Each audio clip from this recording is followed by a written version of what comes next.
prácticamente es ínfimo el efecto comparado a lo que podría ser sin la vacuna, ¿verdad?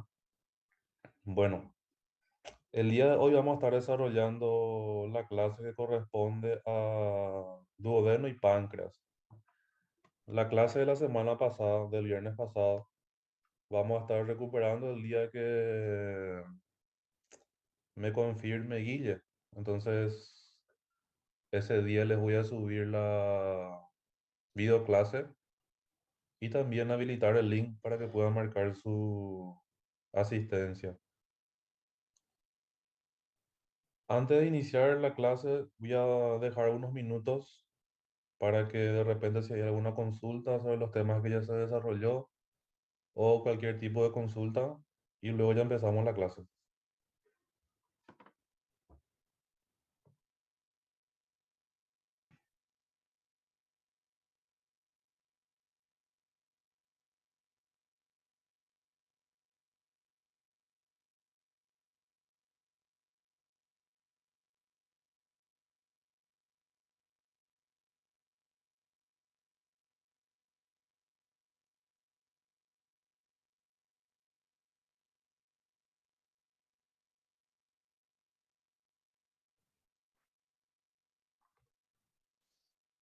El tema de la clase pasada, sí, el tema de la clase pasada será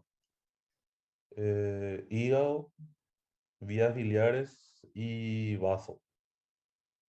Van a ser los tres temas.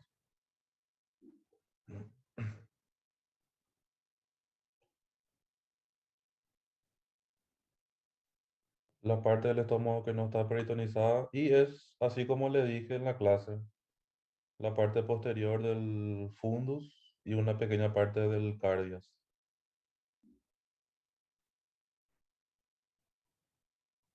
Hay algunas bibliografías, principalmente las más antiguas, que dicen que una pequeña parte del cuerpo también no se encuentra peritonizada en la parte posterior. Pero nosotros vamos a quedarnos con lo que dice nuestro libro base y también lo que utilizamos en la carrera, que es la parte del fundus eh, y una partecita del cardio.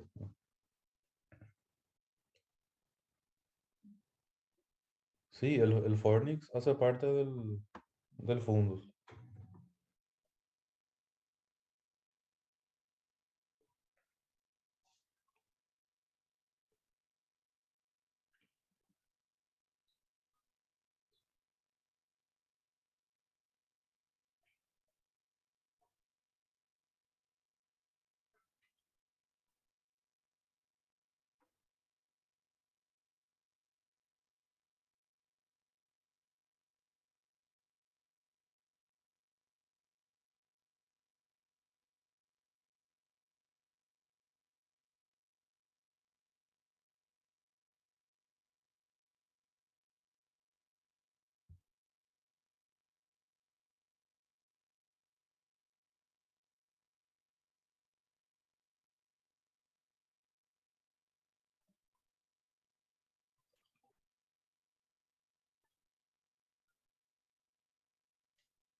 Voy a esperar que vayan llegando todos los mensajes porque hay muchos y voy a ir filtrando de acuerdo a lo que yo considero interesante, ¿verdad? O ya sea para el examen o para cultura general y voy a ir respondiendo todo sin ningún problema.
Bueno, voy a ir respondiendo algunas preguntas que voy a filtrar. El estómago ya está. En la parte de formaciones peritoneales dijiste los ligamentos que une víscera y pared abdominal. ¿Puede unir víscera con víscera? Sí. El ligamento puede unir víscera con víscera. No se olviden de la parte del ligamento que yo le había dicho en la clase, que en general no contiene vasos sanguíneos, ¿no? Pero ya habrán visto de que existen algunos ligamentos que sí contienen vasos sanguíneos en su interior. Por lo tanto, es incorrecto decir que todos los ligamentos no contienen vasos sanguíneos en su interior. Ahora, si dice la mayoría de los ligamentos no contiene vasos, eso sí es correcto.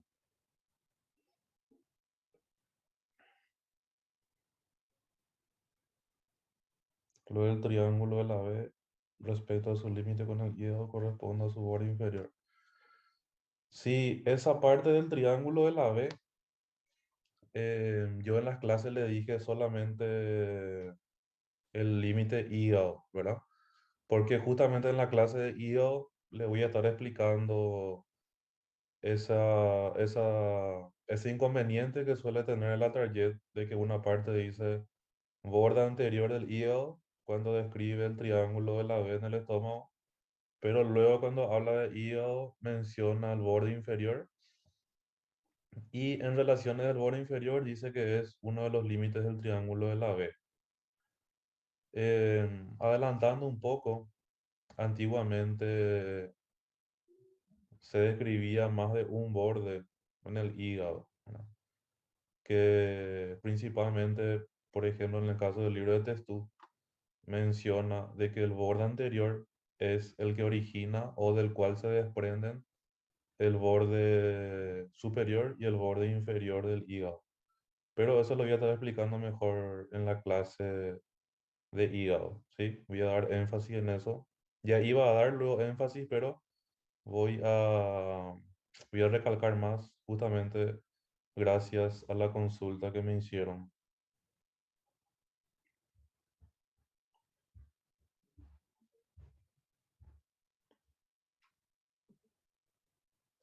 ¿Es necesario saber los ligamentos gastrocólicos, gastrofrénicos, gastrohepáticos? Sí, es necesario. Justamente por eso di un pantallazo general sobre esos ligamentos, así como el epiplón mayor, el epiplón menor. Es lo que le había dicho cuando empezamos este segundo parcial. Principalmente las personas que tienen la oportunidad de ir a un cursillo privado em, tienen noción de cuán extenso es el contenido del segundo parcial. Y va a pasar lo mismo con el tercer parcial. Entonces es prácticamente imposible, ya sea didácticamente y principalmente humanamente, desarrollar todo ese contenido en las clases del CPI. No se puede comparar las clases del CPI con las clases de los cursillos privados porque tienen más horas, más días. Entonces, lo que yo voy a tratar de hacer con las clases del CPI, que son semanales, es guiarles en cuanto a qué es lo que tienen que ir estudiando, ¿no?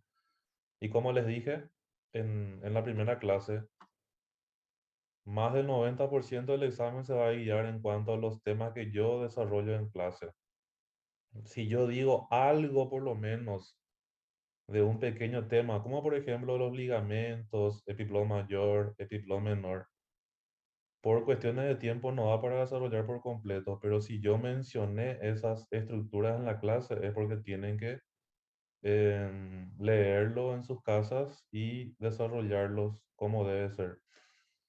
Ahora los temas que yo no menciono en ningún momento de la clase, sí, yo les aconsejo que dejen un poco de lado eso y enfoquen más en los temas que vamos desarrollando, ¿verdad?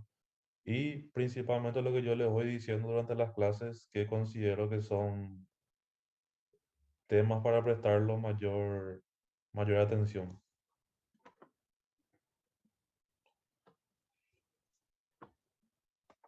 Muy bien, vamos a iniciar entonces la clase de hoy.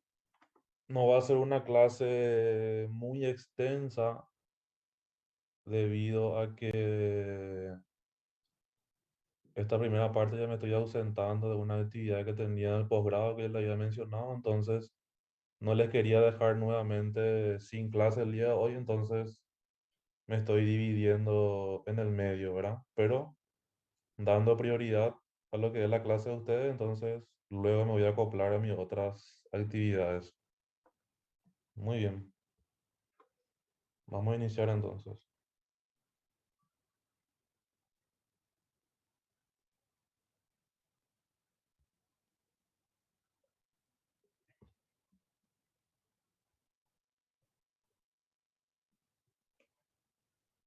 Como ya le dije al principio, el día de hoy vamos a estar desarrollando dos temas muy interesantes e importantes que son el duodeno y páncreas, que generalmente se desarrollan juntos debido a sus relaciones y características que tienen en común.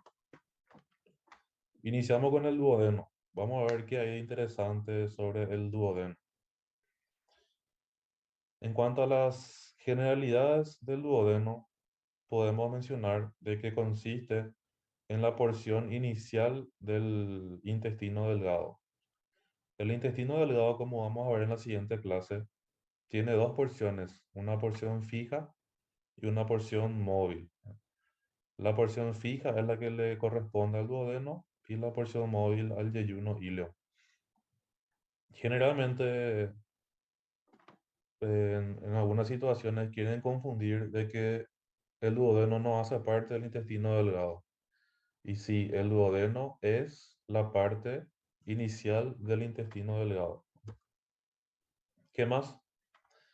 El duodeno, como podemos observar por las imágenes, está interpuesto entre lo que es el estómago y el yeyuno, ¿verdad?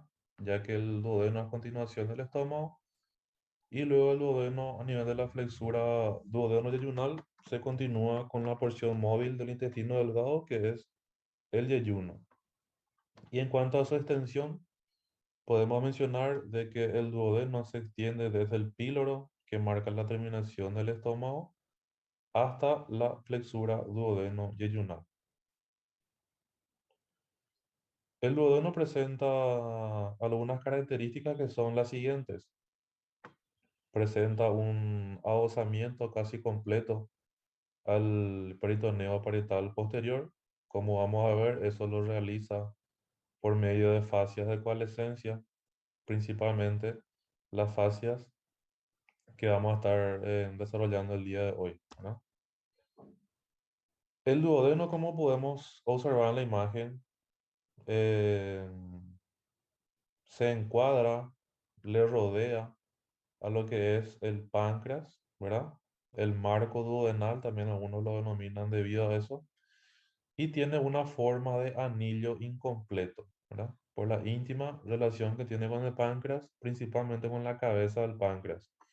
Otra característica que vamos a estar observando del duodeno, específicamente en su segunda porción o porción descendente, es que está marcada por la llegada de los conductos colédoco, ¿verdad? Que trae la bilis producida en el hígado y almacenado en la vesícula biliar, así como también los conductos pancreáticos, el principal o de Wilson y el accesorio de Santorini, que también vamos a estar desarrollando el día de hoy. Y otra característica peculiar que presenta el duodeno es en cuanto a su situación. Está situado tanto en el piso supracólico como en el infracólico. Eso debido al mesocolon transverso, ¿verdad? Que lo divide en dos partes, supracólica e infracólica, por encima y por debajo del mesocolon transverso. En cuanto a su descripción, específicamente en la configuración externa, ya mencionamos de que el duodeno tiene la forma de un anillo incompleto que le está rodeando al páncreas, específicamente a la cabeza del páncreas. Y el duodeno presenta cuatro porciones, así como también la flexura duodeno-yeyunal. La primera porción, que corresponde a la porción superior, la segunda porción es la porción descendente, la tercera porción, la porción horizontal, y la cuarta porción, la porción ascendente. Y así como ya les mencioné, también presenta la flexura duodeno-yeyunal, que generalmente ya se describe en conjunto con la porción ascendente. Vamos a hablar un poquito de cada uno. La porción superior o primera porción del duodeno, que hay interesante. Siempre hay que manejar bien en estos casos los niveles vertebrales donde le encontramos a estas cuatro porciones del duodeno. La porción superior, por lo tanto, encontramos a nivel de la primera vértebra lumbar, ¿sí? Luego debemos saber también su extensión. La primera porción del duodeno se extiende, por lo tanto, desde el píloro que marca su origen hasta el cuello de la vesícula biliar, ¿sí? Del píloro, que está más o menos a este nivel, y se extiende hasta el cuello de la vesícula biliar. La primera porción del duodeno presenta una dilatación en su origen que se denomina ampolla o bulbo duodenal. Ampolla o bulbo duodenal. La siguiente porción, que es la porción descendente, segunda porción, sus características son que forma o en conjunto con la primera porción lo que se denomina la flexura superior del duodeno o la rodilla superior. También cabe resaltar el nivel vertebral. La porción descendente se encuentra entre la primera y la cuarta vértebra lumbar, L1, L4. Y en cuanto a sus características, lo hace una de las porciones más importantes, debido a, como ya les he mencionado, la segunda porción o la porción descendente del duodeno es la que recibe a los conductos colédoco, que contiene la bilis producida en el hígado, almacenada en la vesícula biliar, así como también lo recibe a los conductos pancreáticos. En este caso, usamos la imagen el conducto pancreático principal o de Wilson, que termina en conjunto con el conducto colédoco. Vamos a ver más adelante cómo se denomina. Y por encima de ellos también está recibiendo al conducto pancreático accesorio o conducto de Santorini.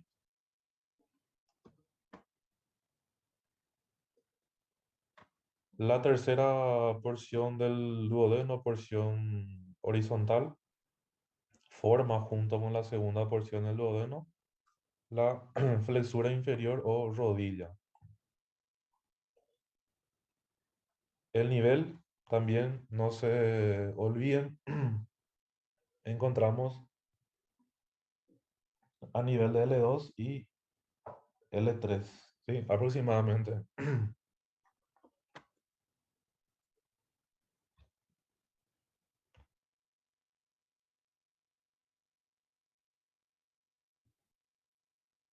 Bueno, otra característica es que está en relación con los vasos mesentéricos superiores, ¿ok?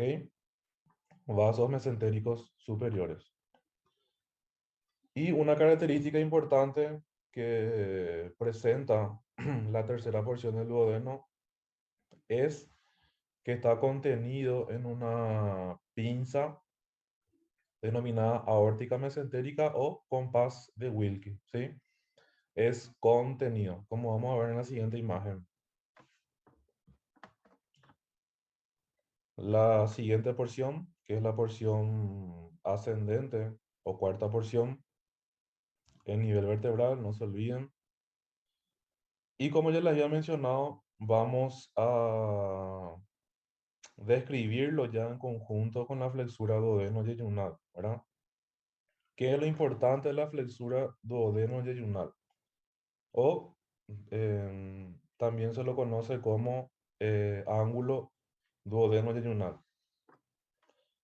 Una de las características más importantes que presenta la flexura duodenojejunal es la inserción del músculo suspensorio del duodeno o músculo de Treitz. Ya para que tengan una noción para el año que viene, y como cultura general, ¿verdad? Como siempre digo, este músculo de Treitz, así como también algunas bibliografías antiguas o los libros de cirugía, lo denominan ligamento de Treitz. Es correcto llamarlo de las dos maneras, ¿verdad? Dependiendo de los libros que se utilizan. Músculo de Treitz o ligamento de Treitz. ¿Cuál es la importancia funcional para que esto nos sirva a nosotros? Em, Principalmente en los casos ya hablando de cirugía, en los casos, por ejemplo, de una hemorragia digestiva. Las hemorragias digestivas se pueden clasificar en hemorragias digestivas altas y bajas, ¿verdad? ¿Y cómo se clasifican altas y bajas? Y una de las formas de clasificarlos es justamente en relación al músculo de Treitz. En este caso, todo lo que se encuentra por encima del músculo de Treitz va a corresponder el origen de una hemorragia digestiva alta. Y lo que se encuentra por debajo, al origen de una hemorragia digestiva baja. Esto no va a entrar en el examen, no se preocupen, pero quiero que sepan y vean lo que es la importancia del músculo de Treitz, ¿verdad? Lo que conocemos como la anatomía aplicada o la anatomía funcional. En la imagen de la izquierda podemos observar lo que es la pinza aórtico-mesentérica, el esquema clásico que encontramos en internet, donde está delimitado por la aorta abdominal y la arteria mesentérica superior. ¿Qué es lo importante de esta pinza aórtico-mesentérica o compás de Wilkie? Además de sus límites, obviamente, debemos de manejar y saber siempre su contenido, ¿verdad? Y el contenido lo observamos claramente en esta imagen. La primera que observamos aquí es la vena renal izquierda. La del medio es el proceso unciforme del páncreas, que vamos a ver luego cuando hablemos de páncreas en qué consiste. Y también la tercera porción del duodeno o la porción horizontal, ¿verdad? En la imagen de la derecha estamos observando la flexura o el ángulo duodeno-yeyunal y esta estructura. Esta estructura que, como les mencioné, se denomina músculo suspensorio del duodeno, es lo que le mantiene en su lugar al duodeno. Este se inserta o se extiende desde la flexura duodeno-yeyunal hasta el pilar izquierdo del diafragma. Si alguna vez escuchan o leen de que se extiende hasta el pilar derecho del diafragma, también es correcto. Solo que nosotros vamos a quedarnos con lo que dice el Latarjet, ¿verdad? En este caso el CPI, que menciona que el músculo de Treitz se extiende hasta el pilar izquierdo. Pero como le dije, algunas bibliografías, principalmente el Testut, que es uno de los libros más importantes de la anatomía, también menciona de que puede dirigirse al pilar derecho.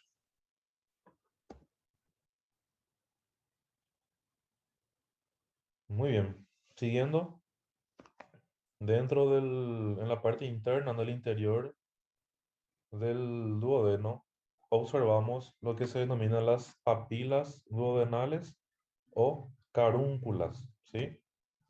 Y vamos a tener dos, la papila duodenal menor y la papila duodenal mayor, o carúncula menor, carúncula mayor. De ambas formas es correcto denominarlo. ¿Qué hay que saber de estas papilas? ¿A qué conductos reciben, ¿verdad? O qué conductos desembocan a ese nivel?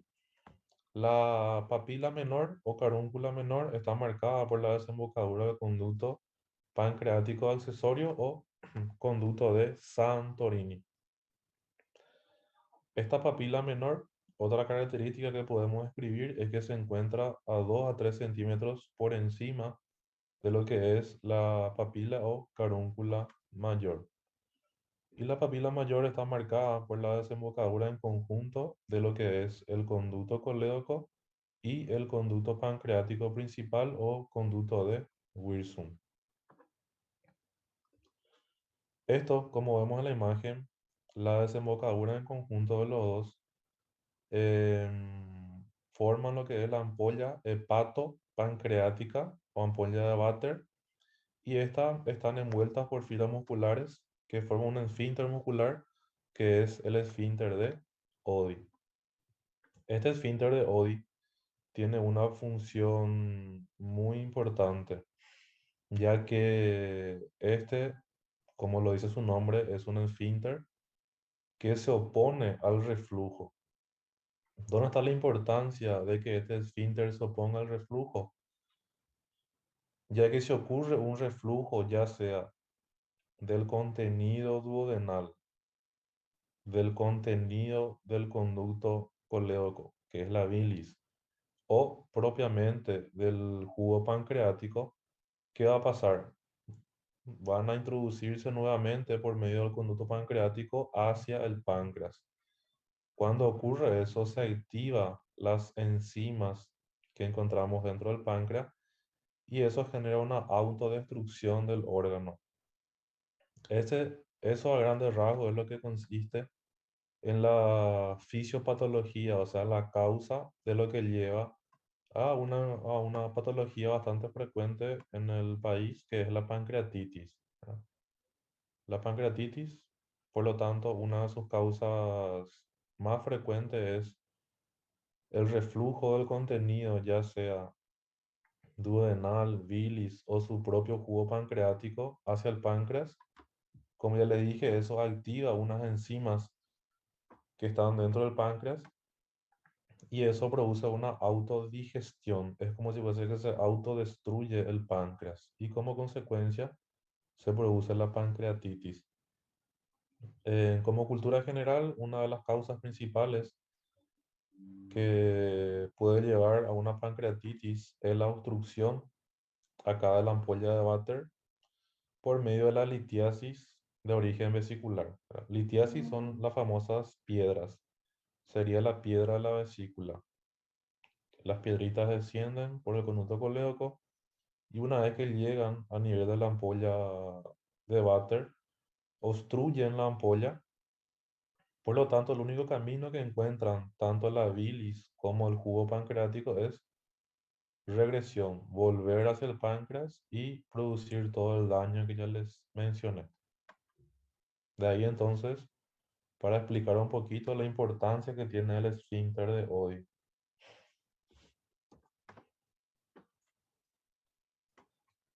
Luego pasamos al peritoneo del duodeno.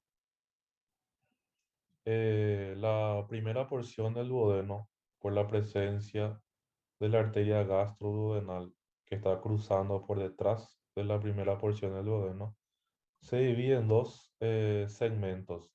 Uno que es medial a la arteria y otra que es lateral a la arteria gastroduodenal. ¿Qué pasa en ambos segmentos? El segmento medial se encuentra totalmente peritonizado, ¿verdad? O sea que quiere decir que está peritonizado tanto por su cara anterior como por su cara posterior. Así como también está en relación con la porción retrogástrica de la transcavidad de los epiplones. Y lateral a la arteria, ¿qué pasa? Lateral a la arteria, solamente la cara anterior de la primera porción del duodeno se encuentra peritonizado. ¿Y qué pasa con la cara posterior? Está adosada al peritoneo parietal posterior por medio de la fascia de Treitz, que es una fascia de coalescencia. La fascia de Treitz también se denomina retroduodeno-pancreática. ¿Qué pasa con la segunda porción en cuanto a su peritoneo? La segunda porción del duodeno se encuentra cruzada, como vemos aquí, por el mesocolon, entonces se divide en dos partes, ¿verdad? La cara anterior vamos a encontrar estando cubierta por una fascia de coalescencia que se denomina fascia de Fred o fascia preduodeno-pancreática, ¿verdad? Ya que como vamos a ver en el páncreas, la fascia de Fred cubre tanto la segunda porción del duodeno, así como también y principalmente la cabeza del páncreas. Y en cuanto a la parte posterior, también está adherida o adosada al peritoneo parietal posterior por la fascia retroduodeno-pancreática o fascia de Treitz. ¿Qué pasa con el peritoneo de la tercera y cuarta porción? Se describe en conjunto para facilitar y ganar tiempo, ¿verdad? Ya que son prácticamente similares. Se encuentran entre el mesocolon transverso y el mesenterio. La cara anterior de ambas porciones está cruzada por la raíz del mesenterio y la cara posterior, así como las demás porciones, se encuentra adosada al peritoneo parietal posterior por la fascia retroduodeno-pancreática o fascia de Treitz. Y pasamos a las relaciones. Las relaciones de la primera porción lo vamos a describir, y así como las demás porciones eh, de su cara anterior y su cara posterior principalmente. La cara anterior de la primera porción está en relación con este lóbulo del hígado, que es el lóbulo cuadrado, así como también está en relación con la vesícula biliar. La cara posterior, ¿con quién está en relación? La cara posterior se divide en dos partes o dos segmentos, así como el peritoneo. Medial a la arteria gastroduodenal, que es esta que está aquí, la arteria gastroduodenal, medialmente y lateral a la arteria gastroduodenal. Medial a la arteria gastroduodenal, como ya habíamos mencionado, está en relación con la transcavidad de los epiplones y lateral a la arteria gastroduodenal está en relación con la raíz hepática. Eso quiere decir que se relaciona con la vena porta hepática, con la arteria hepática y con el conducto colédoco. El borde superior de la primera porción del duodeno está en relación con el epiplón menor. Esto se encuentra cubierto aquí por el epiplón menor antes de disecarlo. Y el borde inferior está en relación con el ligamento gastrocólico. Ligamento gastrocólico.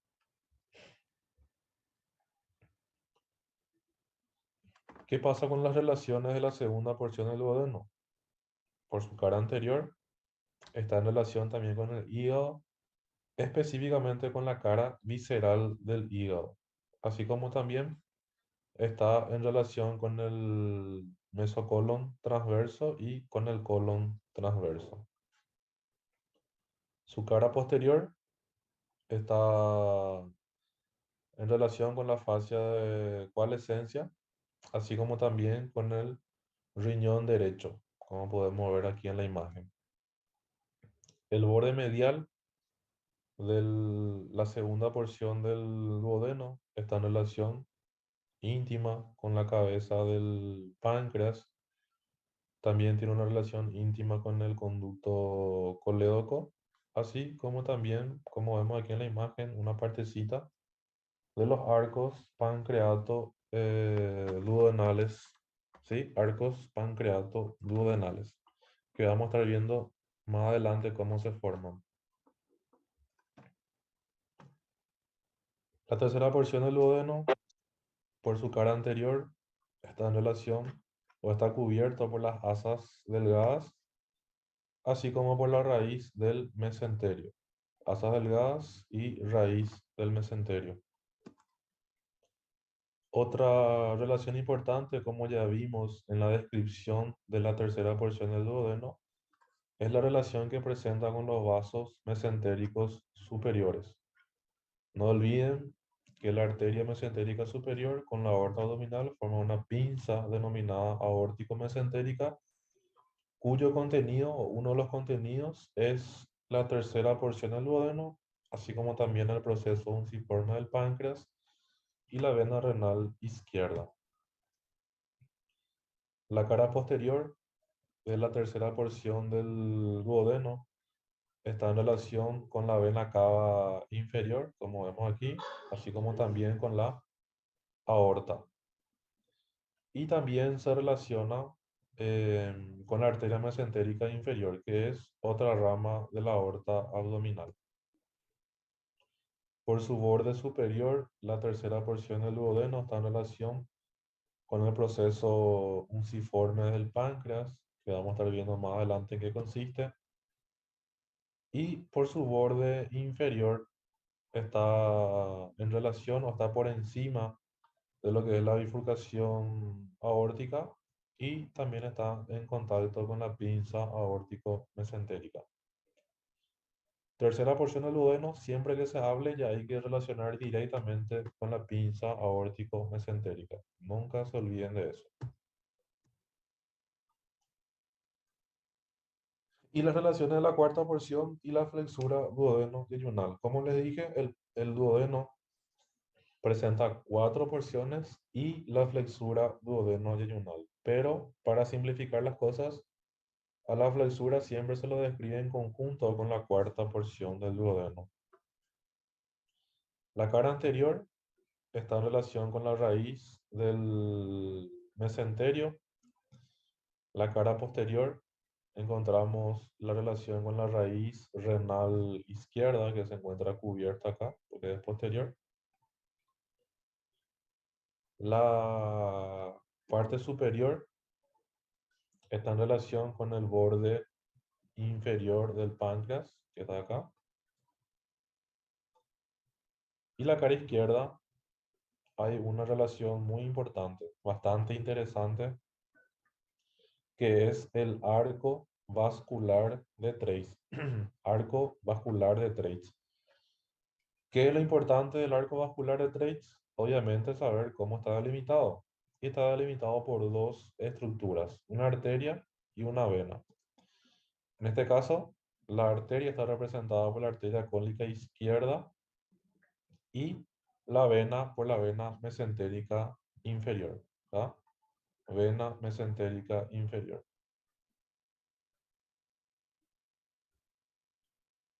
Muy bien. No se olviden entonces, arco vascular de Treitz es muy importante. Así como vamos a ver cuando desarrollemos intestino, el área avascular. O sea, hay un área avascular y un área vascular. El área avascular está en relación con las ramas, ya sea colateral y terminal, de la arteria mesentérica superior, que vamos a estar viendo con más detalle cuando alcancemos esa clase. Pasamos a la irrigación del duodeno, específicamente las arterias. Las arterias del duodeno están representadas por dos arcos. Vamos a tener un arco anterior y un arco posterior. Y estos arcos se forman por las arterias pancreato-duodenales. Como lo dice su nombre, pancreato-duodenales participan en la irrigación tanto del páncreas como del duodeno. El arco anterior está formado por la arteria pancreato-duodenal superior anterior, que es esta que está acá. ¿Qué es lo importante saber de estos arcos? ¿De dónde provienen las arterias que lo forman o que lo conforman? La arteria pancreato-duodenal superior anterior es rama terminal de esta arteria, que es la arteria gastroduodenal. Ramo terminal. Es importante especificar siempre, principalmente en el caso de la gastroduodenal, si su ramo es terminal o colateral. En este caso, la pancreato-duodenal superior anterior es ramo terminal. Y la otra arteria que forma este arco es la arteria pancreato-duodenal inferior anterior. Vamos, inferior anterior. Esta arteria pancreato-duodenal inferior anterior que vemos aquí en esta imagen se origina de un tronco común que corresponde a un ramo colateral de la arteria mesentérica superior, el tronco de las pancreatoduodenales inferiores. ¿Qué pasa con el arco posterior? Está formado por la arteria pancreatoduodenal superior posterior, que es esta que vemos acá, que tiene una relación íntima e importante con el conducto colédoco. Dice que le da el brazo al conducto colédoco. Esta arteria pancreatoduodenal superior posterior corresponde a un ramo colateral de la arteria gastroduodenal. Por lo tanto, el superior posterior es colateral y el superior anterior es terminal. Y la siguiente arteria que completa el arco posterior es esta que vemos aquí en la imagen, que corresponde a la arteria pancreatoduodenal inferior posterior. Como ya mencioné, se origina de un tronco común que proviene de la arteria mesentérica superior. Estas arterias están íntimamente relacionadas por medio de una anastomosis intrapancreática. Nada más que otra imagen de las arterias. Siguiendo con la irrigación, vamos a ver un poquito sobre las venas del duodeno. También encontramos dos arcos, un arco anterior e inferior y un arco posterior y superior. El arco anterior e inferior se dirigen hacia el tronco gastrocólico o tronco de Hemle. Tronco gastrocólico, tronco de Hemle. Y el arco posterior y superior unen o comunican lo que son la vena mesentérica superior y la vena porta. Y la inervación del duodeno, todos los nervios del duodeno provienen de este plexo que es el plexo celíaco, ¿sí? El plexo celíaco. A excepción de la porción ascendente o la cuarta porción del duodeno.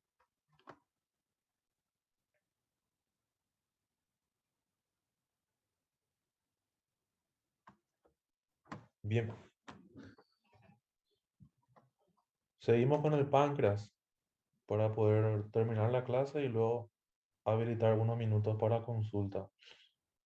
Vi que en el medio de la clase enviaron un mensaje encima para preguntar algo que no tiene absolutamente nada que ver con la clase de hoy. Pero bueno, vamos a continuar. El páncreas. ¿Qué vamos a decir sobre el páncreas? ¿Qué es lo más interesante del páncreas? Muchas cosas ya dije de duodeno, que son temas clásicos de examen. Los que prestaban atención ya habrán tomado sus apuntes correspondientes. El páncreas. En cuanto a las generalidades, ¿qué podemos empezar a decir cuando describimos el páncreas? Primeramente que es una glándula mixta. ¿En qué consiste o por qué la llamamos glándula mixta? Debido a que tiene una secreción externa y una secreción interna, ¿verdad? La secreción externa del páncreas consiste en el jugo pancreático, que ya hablamos un poquito en la parte del duodeno, donde dijimos que el páncreas secreta el jugo pancreático por medio de sus conductos excretores, que son el conducto pancreático principal o de Wilson y el conducto pancreático accesorio o de Santorini, que desembocan en la segunda porción del duodeno. Y la secreción interna del páncreas consiste en las hormonas, principalmente la insulina y el glucagón. Estas hormonas tienen una función extremadamente importante en la regulación del metabolismo, principalmente si nos referimos a la insulina, ya que el déficit de la producción de insulina lleva a producir una enfermedad una patología bastante frecuente también en nuestro país, que es la diabetes, que está en relación directa con afectación de la producción de insulina por medio del páncreas. El páncreas, como ya mencionamos en la parte de duodeno, tiene una estrecha relación con el duodeno, ¿sí? El duodeno le enmarca, le forma un marco duodenal al páncreas. El duodeno, que como dijimos, tiene una forma de anillo incompleto. En cuanto a su situación, el páncreas es profundo, es retrogástrico, eso quiere decir que está por detrás del estómago. Por eso en esta imagen, para poder observar el páncreas, se tuvo que extraer prácticamente todo el estómago, ¿verdad? Además de retrogástrico, el páncreas también es prevertebral, o sea que está situado por delante de las vértebras. ¿Cuál es la importancia funcional de esta relación prevertebral del páncreas? Que en algunas situaciones de traumatismo muy intensos a nivel del abdomen, se puede producir una grave afectación del páncreas justamente por su relación próxima con la columna vertebral. También está con la pared abdominal posterior y el nivel vertebral, como le estábamos mencionando, está aproximadamente a nivel de L1, L2, primera y segunda vértebra lumbar.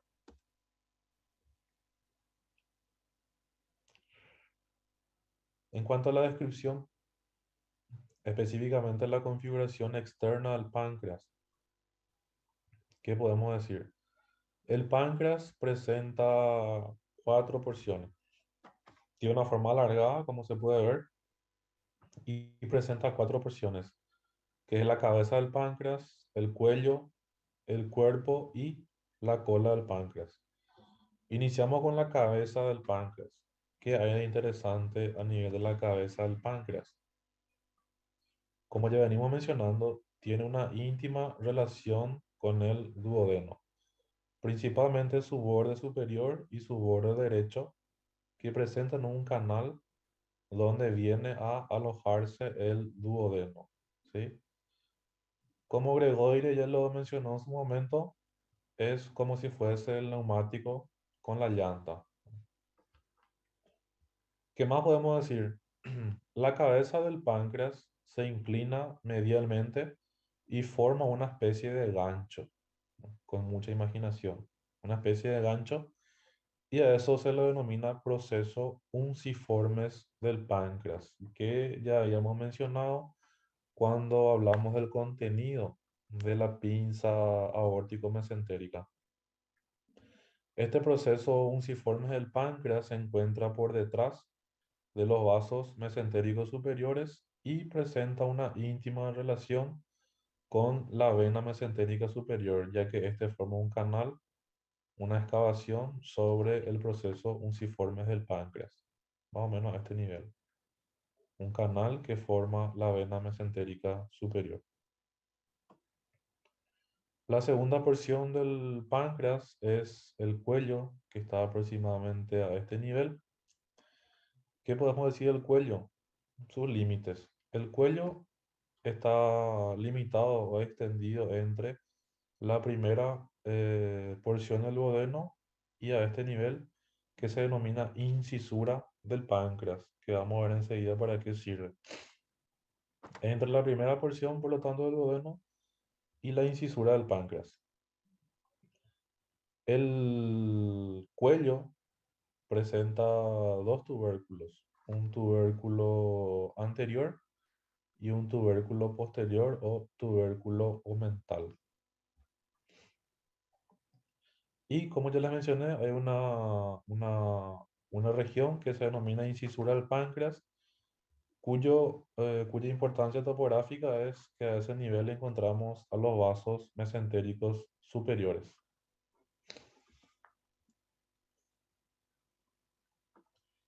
Siguiendo con la configuración externa, específicamente vamos a hablar un poco del cuerpo y de la cola del páncreas, que son las dos últimas porciones. El cuerpo del páncreas se dirige hacia la izquierda y hacia arriba. Este en un corte tiene la forma de un prisma, o sea que tiene tres caras, de una cara anterior, una cara posterior y una cara inferior. Y en cuanto a la cola del páncreas, la cola del páncreas es una prolongación del cuerpo y que se dirige hacia el hilio del vaso. Otra característica que tiene la cola del páncreas es que se encuentra dentro del ligamento pancreato esplénico.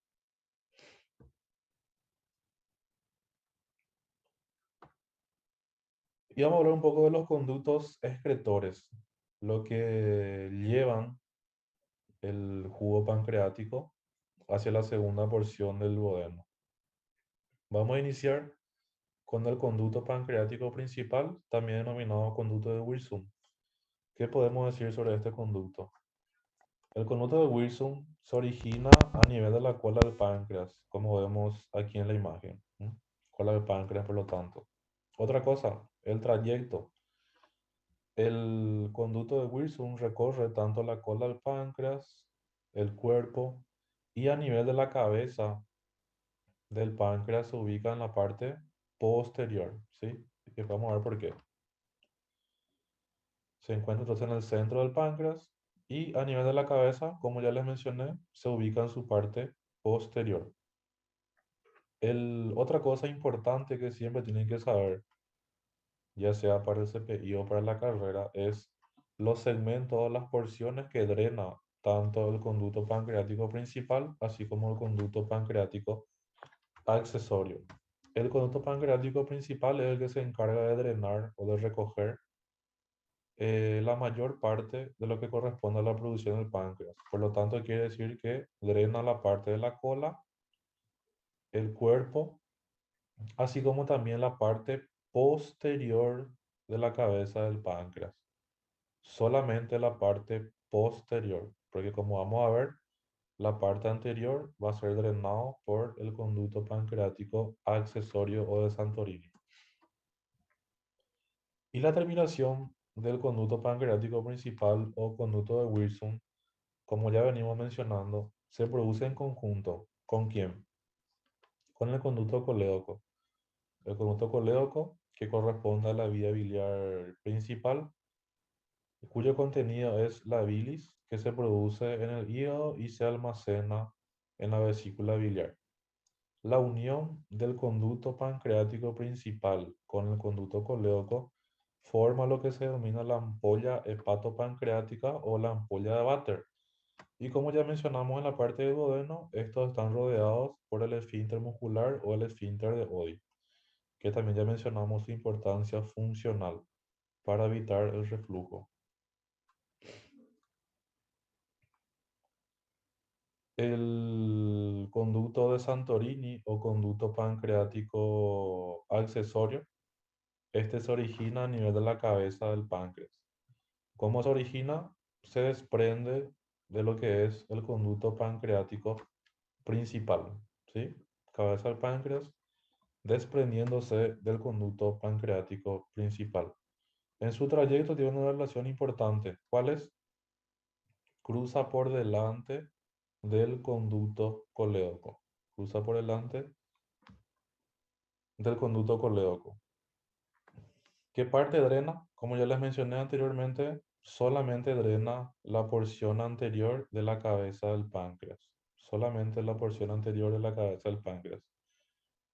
Y la terminación del conducto de Santorini está dado a nivel de la segunda porción del duodeno también.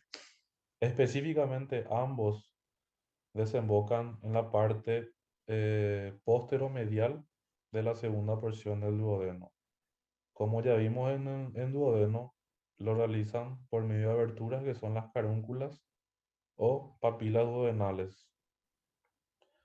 La carúncula o la papila duodenal que le corresponde al conuto de Santorini se encuentra por encima de lo que es del conuto colédoco y del conuto pancreático principal, aproximadamente unos 2 a 3 centímetros por arriba.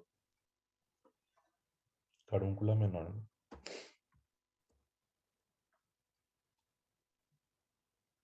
Antes de entrar en la parte de peritoneo, vamos a hablar un poquito de los medios de fijación. El páncreas es uno de los órganos, como lo menciona el libro, que está mayormente fijado dentro de la cavidad peritoneal. ¿Y cómo está dado este medio de fijación? Está dado por tres elementos: por la fase de coalescencia, por su relación con el duodeno y por las raíces vasculares. Por su solidaridad con el duodeno, dice el libro, ¿verdad? Específicamente.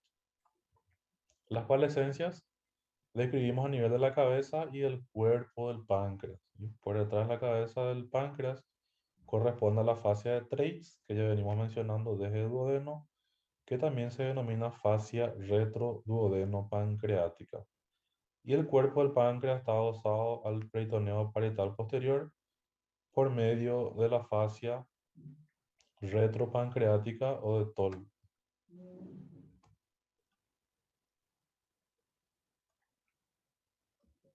Bien, peritoneo. El peritoneo del páncreas, específicamente en la parte anterior, adelante, como podemos ver en la imagen, está cruzado por el mesocolon transverso. ¿Qué parte? La parte anterior, la cara anterior de la cabeza del páncreas, así como el borde inferior del cuerpo y de la cola del páncreas. Este cruce del mesocolon transverso por delante de la cabeza del páncreas lo divide en dos segmentos: un segmento infracólico, o sea que por debajo del mesocolon transverso, y un segmento supracólico por encima del mesocolon transverso. Tanto la porción infra como supracólica por delante están cubiertos por la fascia de Fredet, que es la fascia preduodeno-pancreática. Y la porción supracólica también está en relación con la transcavidad de los epiplones. Y atrás, lo que ya venimos mencionando, ¿verdad? A nivel de la cabeza y del cuerpo del páncreas, que están adosados al peritoneo parietal posterior por medio de la fascia de Treitz y la fascia de Toll. Siguiendo con las relaciones, vamos a hablar específicamente de las relaciones anteriores y posteriores de la cabeza y cuello, ¿sí? Después también vamos a hablar de las siguientes porciones, que es el cuerpo y la cola. Empezando con las relaciones anteriores, específicamente de la cabeza y el cuello. Estos, justamente por el cruce que tiene a este nivel el mesocolon transverso, se divide en dos porciones: por encima, que es supramesocólico, y por debajo, que es infracólico. En el supramesocólico, tanto la cabeza como el cuello del páncreas está en relación con el lóbulo cuadrado del hígado, que vemos aquí. Lóbulo cuadrado del hígado. También está en relación con el píloro, la primera porción del duodeno, así como también por la terminación de la arteria gastroduodenal. La arteria gastroduodenal, repasando un poco, que termina en dos ramas: proporciona la arteria pancreatoduodenal superior anterior y la arteria gastroepiploica derecha.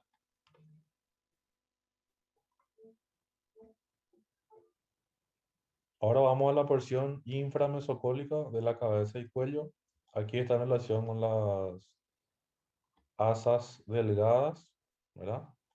Con los vasos mesentéricos superiores. Aquí tenemos a la vena mesentérica superior y a la arteria mesentérica superior, así como también por el tronco venoso gastrocólico de Henle. Las relaciones posteriores, en este caso de la cabeza y el cuello, se dividen en dos grandes grupos: por detrás y por delante de la fascia de Treitz o fascia retroduodeno-pancreática. Por detrás de la fascia de Treitz encontramos a la vena cava inferior, ¿sí? Así como también el pedículo renal. Vena cava inferior y pedículo renal. El pedículo renal obviamente no se ve porque está cubierto acá por el duodeno. Y por delante de la fascia de Trace tenemos el arco pancreato duodenal posterior, así como también el colédoco, que vemos aquí descendiendo al conducto colédoco y a la vena porta hepática. Vena porta hepática.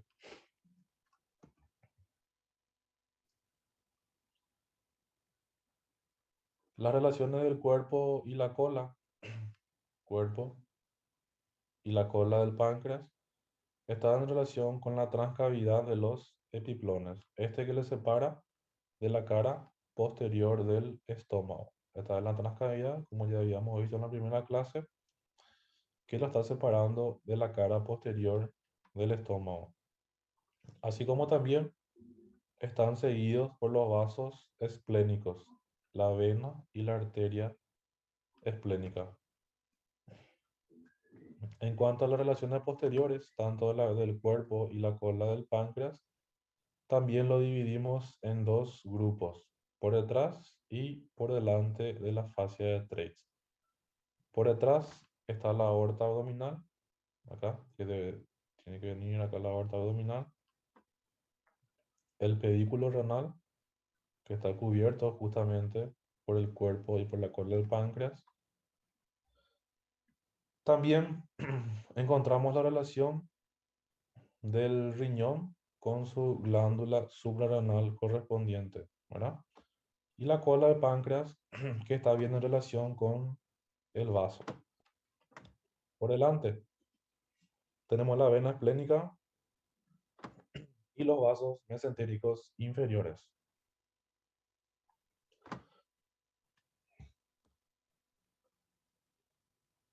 Es una pequeña pausa y ya vuelvo.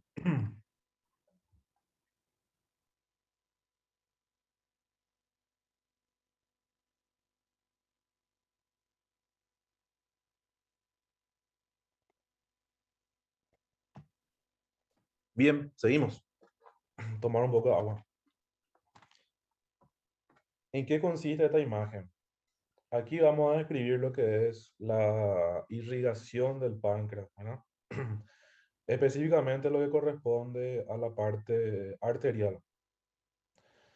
Acá podemos distinguir tres segmentos, una parte derecha, una región media y una parte izquierda. La parte derecha corresponde a lo que ya habíamos descrito cuando hablamos del duodeno, que son los arcos pancreato-duodenales, ¿verdad? Vamos a tener uno anterior y otro posterior. El arco anterior, como habíamos visto, está formado por ramas que provienen de la gastroduodenal, que en este caso es su rama terminal, la pancreato-duodenal superior anterior, que es esta, y por una rama que proviene de la arteria mesentérica superior, que es la pancreato-duodenal inferior anterior. Esta se origina de un tronco común que se origina de la mesentérica superior. Y el arco posterior está dada por la pancreato-duodenal superior posterior, que es un ramo colateral de la arteria gastroduodenal, y por la pancreato-duodenal inferior posterior, que es rama de un tronco común que se origina de la arteria mesentérica superior. La parte media de la irrigación del páncreas está dada por esta arteria, que es la pancreática dorsal. También algunos lo llaman de Testú de Haller. La pancreática dorsal desciende por detrás de lo que es el cuello del páncreas y termina bifurcándose en dos arterias. Una que se dirige hacia adelante, prepancreática, y viene a anastomosarse con la arteria pancreato-duodenal superior anterior. Y otra que se dirige hacia el cuerpo y la cola, que es la arteria pancreática inferior. La pancreática inferior, vamos a ver enseguida, viene y se anastomosa acá con esta arteria que es la pancreática mayor. Justamente el segmento izquierdo o la parte izquierda está dada por las arterias pancreáticas cortas, que son estas, que se originan en la arteria esplénica, así como también por la pancreática mayor. Acá, como ya le mencioné, se dirige hacia abajo y se anastomosa con la pancreática inferior proveniente de la pancreática dorsal.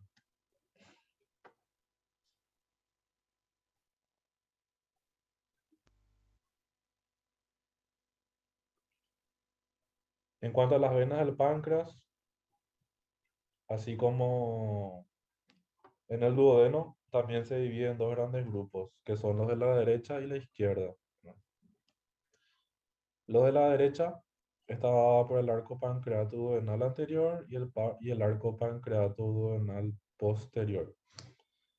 Estas comunican la pancreato duodenal anterior, comunica o une la vena gastroepiploica derecha con la vena mesentérica superior, mientras que el arco pancreato duodenal posterior une la vena porta con la vena mesentérica superior.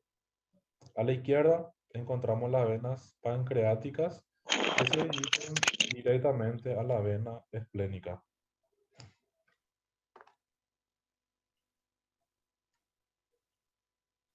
Los linfáticos del páncreas. Los linfáticos del páncreas dividimos en cuatro grandes grupos. Su descripción. Tenemos el grupo pancreático superior. Como lo dice su nombre, se encuentra en el borde superior del páncreas, específicamente del cuerpo del páncreas, donde se observa mejor. Y estos están acompañados luego por el pancreático inferior, el esplénico y el grupo pancreato duodenal. El pancreático superior se dirige a los ganglios de la región celíaca y alguno de ellos puede llegar hasta la región del cardias, ¿no? ¿Qué pasa con el pancreático inferior? Que sigue el borde inferior del páncreas y se dirige a este grupo ganglionar que está situado en el origen de la arteria mesentérica superior. Por lo tanto, son los ganglios mesentéricos superiores. El grupo esplénico son los que se dirigen hacia el hilio del vaso y el pancreato duodenal, lo que están acompañando a los arcos pancreato duodenales. Y en cuanto a la inervación del páncreas está dado también, así como el duodeno, por el plexo celíaco y también le agregamos el plexo mesentérico superior, ¿sí? Plexo celíaco y plexo mesentérico superior. Son nervios mixtos, participa la parte simpática, la parte parasimpática y la excreción, ¿verdad? El, el estímulo para la excreción del páncreas está dado por el nervio vago, que es un nervio parasimpático. La sensibilidad por el simpático. Bueno, con esto entonces culminamos la clase de hoy. Voy a dejar habilitado unos minutos por si haya más preguntas referentes a la clase de hoy. Una vez que respondan, en el caso de que haya preguntas, entonces luego vamos a dar por culminada la clase del día de hoy.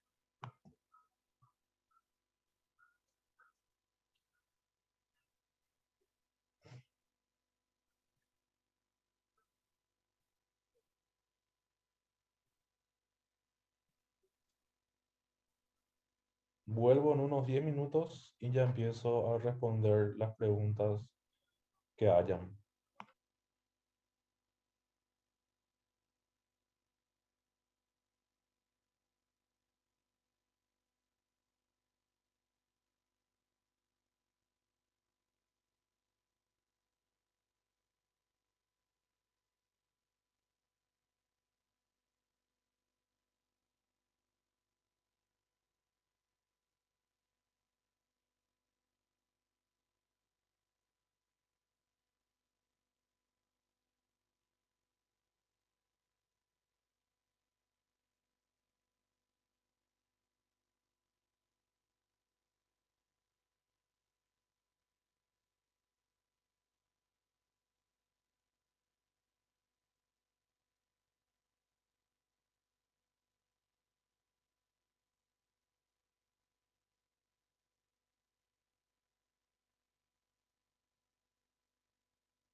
Bueno, de vuelta,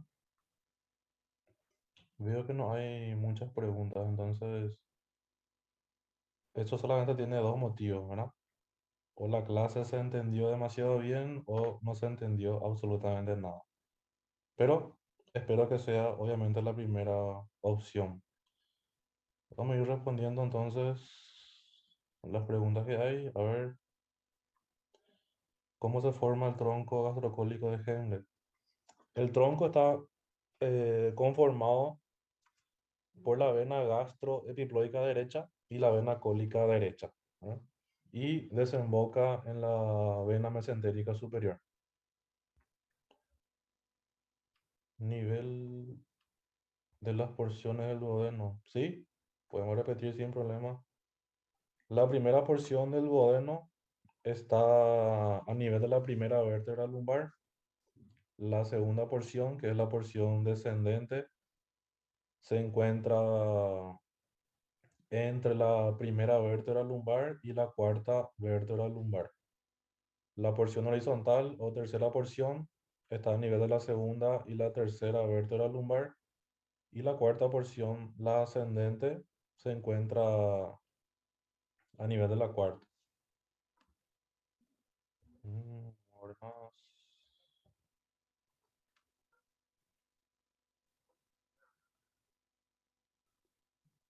Los niveles ya está. Configuración interna, ganglio linfático y inervación del duodeno no es necesario saber. Yo solamente no hablé de la configuración interna, pero sí hablé de la inervación del duodeno.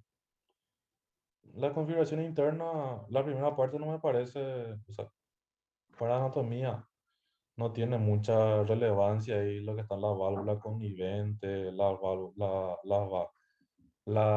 de Brunner, esas cosas no, a nosotros no nos interesa en anatomía. Eso van a desarrollar todo en la carrera cuando em, entren en la parte de histología. Solamente por eso no les desarrollé esa parte. Linfáticos no tiene mucha cosa importante porque comparte gran parte de ello con el páncreas. Y la inervación, sí le dije.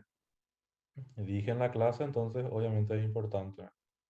Le dije que la inervación está dada por el plexo celíaco en todo el duodeno, a excepción de la porción ascendente que recibe otra inervación, además del plexo celíaco, que es la que proviene del plexo hepático.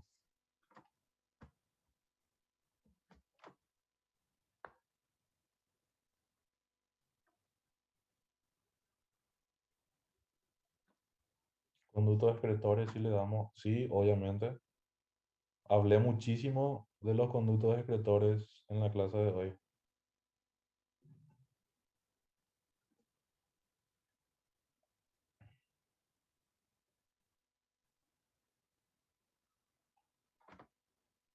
Las venas pancreático-duodenales, existen algunas bibliografías que dicen que también contribuye a formar el tronco venoso de Henle. Muy buena pregunta, ¿verdad?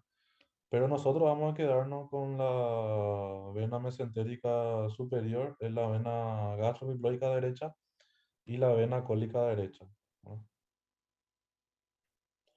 Algunos dicen que las venas pancreático-duodenales anteroinferiores también contribuyen a formar el tronco de Henle. Pero nosotros vamos a quedarnos con lo que le dije en la clase y lo que está en el libro. Gastroepiploica derecha y la cólica derecha.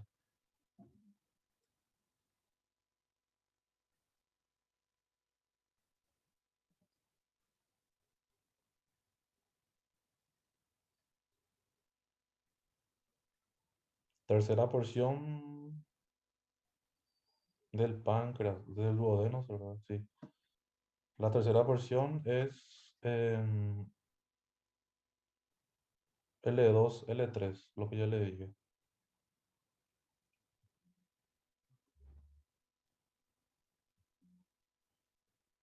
El músculo de Treitz, el libro base que es la Target, dice pilar izquierdo, ¿verdad?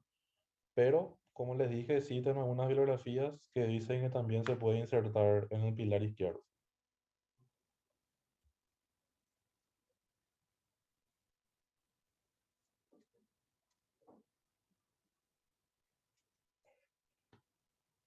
Sí, los niveles del duodeno, de acuerdo a lo que se dijo en la clase.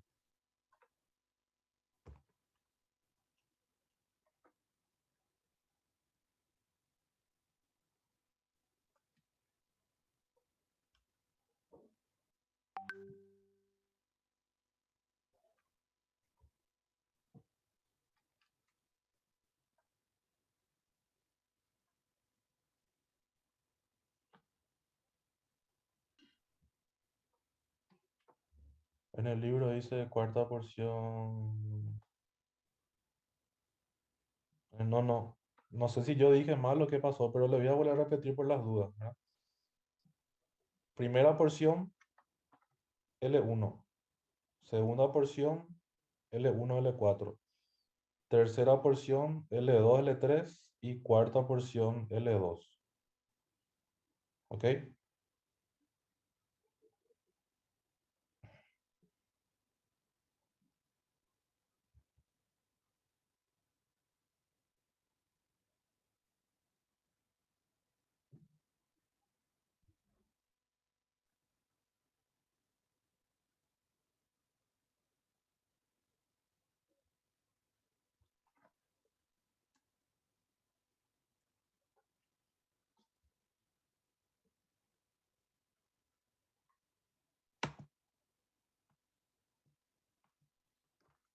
Bueno, voy a dejar acá escrito para que no queden dudas de las porciones del duodeno. Porción superior, L1,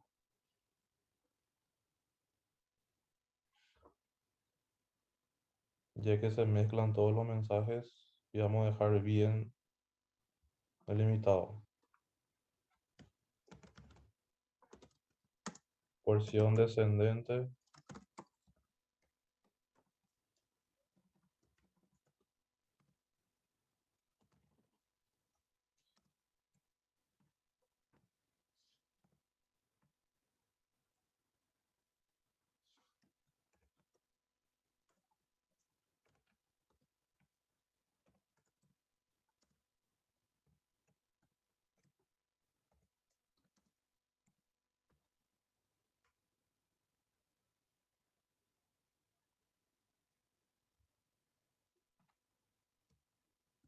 tres.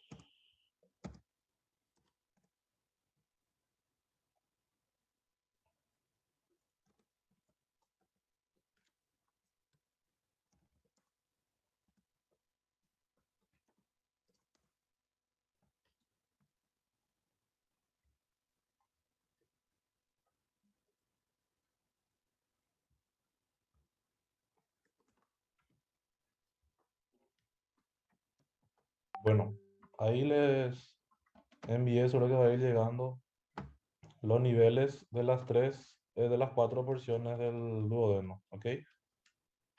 Superior, L1, descendente, L1, L4, horizontal o tercera porción, L3, L4. No se olviden que esa es la que se relaciona con la pinza órtico-mesentérica, específicamente es contenido. Y luego la porción ascendente, donde está con la flexura duodenal a nivel de L2, ¿ok?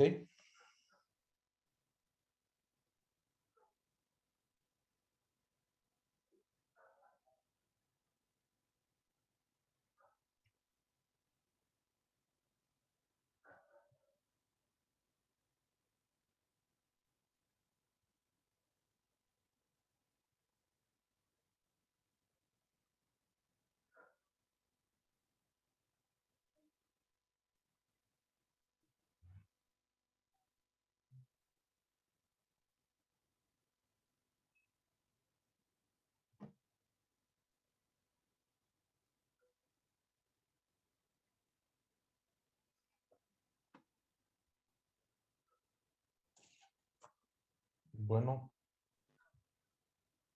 damos por culminada entonces la clase del día de hoy.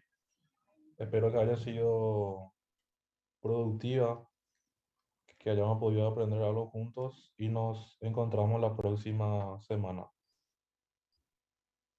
Nos vemos. Chao, chao.